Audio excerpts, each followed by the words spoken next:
This year's Martin Luther King Day slate was one to remember around the league, but we have got to start with the last game of the night because Russell Westbrook, he detonated on Rudy Gobert at the rim, and that's got to be his signature highlight as a Laker to date. And then earlier in the day, Ja Morant pulled off this ridiculous 360-degree layup as the Grizzlies beat the Bulls. In Memphis now, they have won 12 out of their last 13 games. And Luka Doncic, he notched a triple-double in a 2-point win over the Thunder. It was his 41st career triple-double. All other Mavericks have combined for 40 triple-doubles. That's in team history. But Luka, he wasn't the only superstar who dropped a triple-double last night. Jimmy Butler, he gave the Raptors 19, 10, and 10. Whoo-wee. It was Jimmy's 9th career regular season triple-double with the Heat that ties LeBron James for the most in franchise history. And the Heat, they've quietly crept to the top of the Eastern standings. And then there's Devin Booker, who dropped 48 points in a road win in San Antonio. That's the most he's ever scored in a win. And remember that beef with the Raptors mascot last week? Well, since then, Booker is averaging 37.7 points per game, and the Suns are 3-0. So, okay, Devin Booker, we see you. Joining Matt Barnes and Tim Legler at the desk, I'm Malika Andrews, and welcome to NBA Today.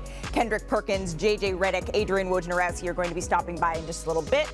But we just saw it. There were 12 games across the league yesterday. We just hit on some major storylines. But Tim, to you, what stood out the most? Great performances around the league yesterday, but for me, it's got to be the Cavaliers. You know, I look at that game as a statement game, and I know the Nets don't have Kevin Durant, but still, you've got Kyrie trying to now find his way and get his rhythm. You've got James Harden there. You've got Kyrie returning to Cleveland. So this is a big moment for the Cavaliers. They've been hot lately, but these are one of those games, a young team that's playing unconventional lineups the way they are with 3 7-footers.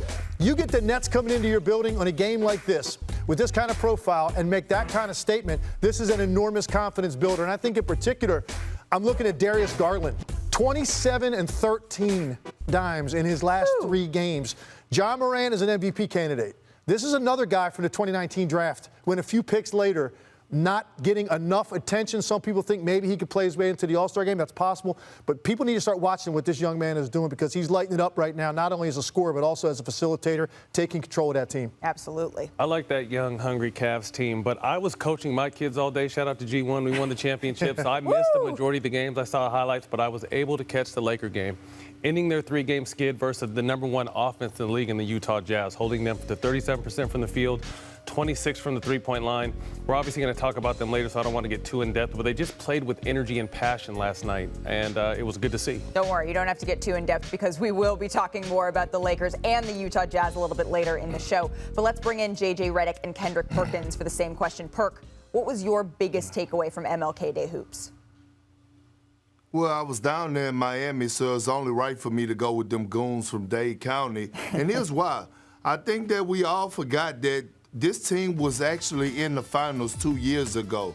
And now they've added Kyle Lowry and they added P.J. Tucker. And now Bam Adebayo is back, and he looked like he hadn't skipped a beat. So when I look at them and I look at their culture, it's just like, hey, they hang their hats on the defensive end. They have enough firepower when it comes down to Jimmy Butler. Tyler Hero, he said, put some respect on his name. He's been balling. And they have the best basketball coach in the game in Eric Spoelstra, a guy that knows how to switch it up on the fly. And when I look at this Miami Heat team, they're my dark horse to win it all. They could beat any team in the NBA in a 7-game series when healthy. Whoa, dark horse to win it all. Okay, JJ, I don't know if you can follow that with your takeaways from Martin Luther King Day, can you?